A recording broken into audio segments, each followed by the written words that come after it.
मेरे प्रिय दर्शकों नमस्कार। प्रिय दर्शकों, ऋषि ज्योतिष में मैं आपका स्वागत करता हूं और आपको बहुत धन्यवाद देना चाहता हूं कि आप मेरे वीडियो बड़ी उत्सुकता से देखें। आशा करता हूं आगे भी देखते रहेंगे। जैसा कि आपको पता है, मैं अधिकतर वास्तविक कुंडलियों पर वीडियो बना करके आपका मार्गदर्शन करता हूं। मेरा एक एक शब्द कहीं ना कहीं शास्त्रों में लिखा हुआ है और उसको मैंने अनुभव में डाला है।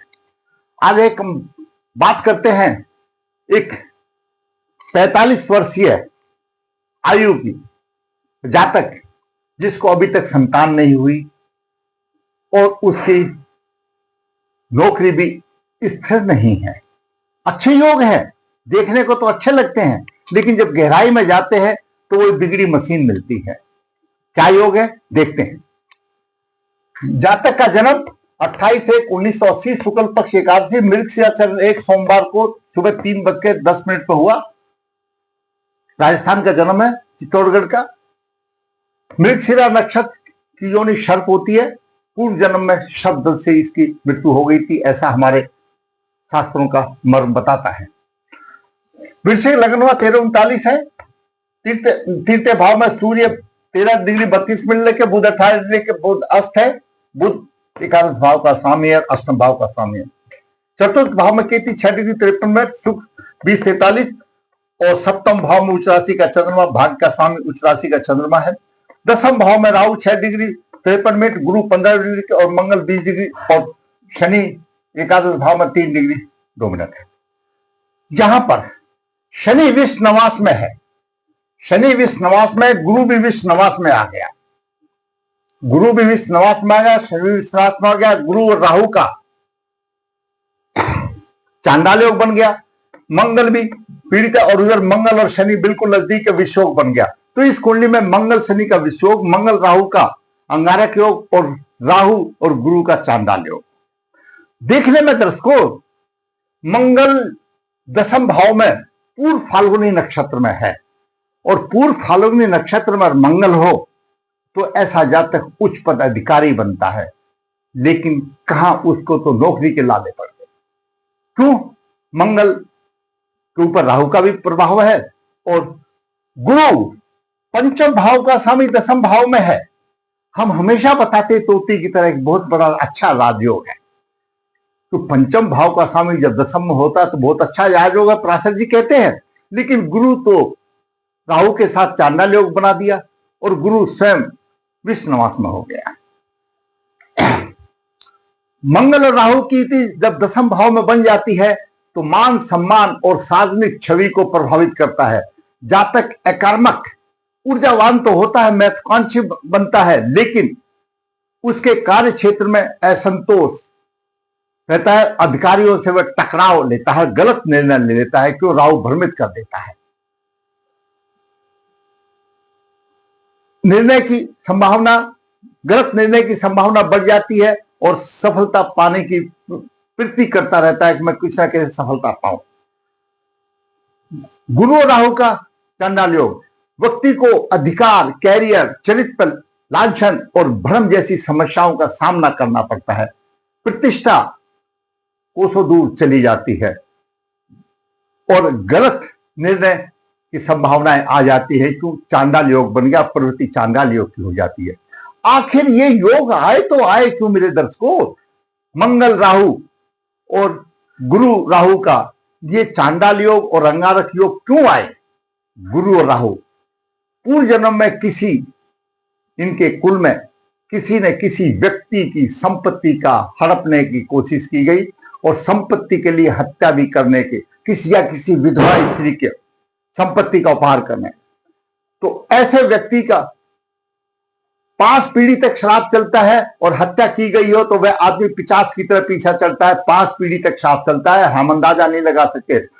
आने वाली पीढ़ी में ग्रह योग कितना भी अच्छा हो, जैसे इसका है, मंगल अच्छा है यहां पर, लेकिन नहीं बात बनी। कितना भी अच्छा हो, लेकिन उनको परेशानियों का सामना करना पड़ता है, परेशानियों का सामना करना पड़ता है। ऐसा उसका 5 पीढ़ी तक श्राप चलता है। मंगल राहु आचरण ठीक नहीं होने की वजह से संपत्ति के लोभ में हत्या या विष का प्रयोग किया और स्त्री आदि के श्राप से ऐसी स्थिति आती है और इसका 3 पीढ़ी तक साथ चलता है मंगल राहु का। फिर मंगल शनि आ गया। मंगल शनि के प्रभाव से विस्फोटक निर्णय हो जाते हैं, दुर्घटना या अचानक नौकरी का छूट जाना हो जाता है, क्योंकि शनि भी साथ में ही है। 20 डिग्री लेकर 10 डिग्री तो है ही, 20 डिग्री लेकर के 10 और 12-13 डिग्री का ही तो अंतर है। तो यहां पर शनि, और शनि भी विषनवास में हो गया, गुरु भी विषनवास में हो गया और राहु की युति हो गई। ये कारण इसका रहा नौकरी में अस्थिरता नहीं। 80 का जन्म है, 20 और 45 साल हो गए, कभी नौकरी लग जाती है, कहीं कभी नहीं लग जाती है, स्थायी स्थिरता नहीं। जबकि मंगल पूर्व फाल्गुनी नक्षत्र में अगर 10वें भाव में हो मंगल, तो लग्नेश भी छठे भाव का स्वामी भी है, तो उच्च पद अधिकारी बनता है। और हमने देखा है बहुत सी कुंडलियों में, लेकिन इसमें नहीं। क्यों नहीं? ये युति और ऐसी बन गई। शनि भी विषनवास में आ गया, उसके आ गया, और गुरु भी विषनवास में, राहु के विषात हो गए। समस्या वाली बात है। हालांकि सूर्य पुष्कर नवास में है और मंगल भी पुष्कर नवास में है, लेकिन पीड़ित तो आ गया ना, तो कहां से चलेगा? दूसरी बात दर्शकों, एक चीज और मैं दिखा दूं आपको। अगर हम नवास देखते हैं तो नवास में भी गुरु यहीं पर 10वें भाव में है, विष नवास में, यहां पर भी परेशानी आ गई। दूसरा एक और जो कि समाज में अच्छा योग नहीं समझा जाता, मंगल तुला राशि में है और शुक्र मेष राशि में है। यानी शुक्र मंगल की राशि में हो और मंगल शुक्र की राशि में हो, बहुत ज्यादा अशुभ समझा जाता है। दाम्पत्य जीवन की धज्जियां उड़ जाती है, लोग नफरत करने लग जाते हैं। उसके आचरण ऐसे हो सकते हैं जब दशा आने के बाद ये स्थिति रही, तो कहां से ऐसा होगा? उच्च राशि का चंद्रमा 7वें भाव में है, पत्नी सुख तो मिल गया अच्छा, और पत्नी अपने से उच्च घराने वाली, और पत्नी आने के बाद भाग्य उदय हुआ, लेकिन नीच दृष्टि से लगन को देख रहा है। मानसिक विकारों वाली बात आ गई, मानसिक परेशानी आ गई। गुरु पंचमेश है, राहु से पीड़ित है। गुरु संतान और धन का कारक है। जब गुरु विषनवास में आ गया और राहु से पीड़ित हो गया, तो धन और संतान की हानि तो अजय है। अब राजस्थान का बच्चा जिसकी आयु 45 साल हो गई, तो आप ऐसा लगा कर सोच लो उसकी 20 साल को शादी को हो गए क्यों अर्लियर हो जाती हैं, अभी तक कोई संतान नहीं। नौकरी के लाले पड़े हैं, परेशान है। क्यों? ये चारों शनि मंगल गुरु राहु का इस तरह से हो गया, ये समस्याएं बात आई। और दर्शकों देखिए, 7वें भाव का शुक्र 20-43 में मंगल है, इसको देख रहा है। ये भी एक अशुभता का प्रतीक होता है कहीं ना कहीं। ऐसे बालक अगर अपना ध्यान नहीं रखेंगे तो समाज की नजरों से गिर भी जाते हैं। बहुत प्रबल पित्त दोष है, चांडाल योग और अंगारक योग और शनि मंगल का विषयोग। फिर ऐसे योग लेकर के और आदमी ये सोचे, मैं तो को बोलता मैंने बहुत उपाय कर लिया, बोलते मंगल यहां पर है, तुम पदाधिकारी बनेगा। मैं तो घर बैठा हूं पदाधिकारी का, कुछ दिन नौकरी लगती है। मंगल मृगशिरा का जन्म नक्षत्र है, शुरू में दशा खत्म हो गई। सूर्य की दशा तो अभी बहुत दूर है आने वाली, जब तो बुढ़ापा आ जाएगा कैसे होगा। और अभी शनि की दशा चल रही है जो कि विषनवास में है, और बुध की अंदर दशा चल रही है जो कि बुध अस्त है। तो कैसे राह आसान होगी? नहीं होगी। ऐसे जातक को इस शाप से मुक्ति पाने के लिए पूर्व जन्म के कर्म चाहे किसी ने किए हो या इसने किए हो या कुल ने की हो, शास्त्र ये बताता है। मैं शास्त्रों के आधार पर बताता हूं, मेरे पास लिखित प्रमाण है। उनका निवारण जब तक नहीं करेगा, निवारण करने के बाद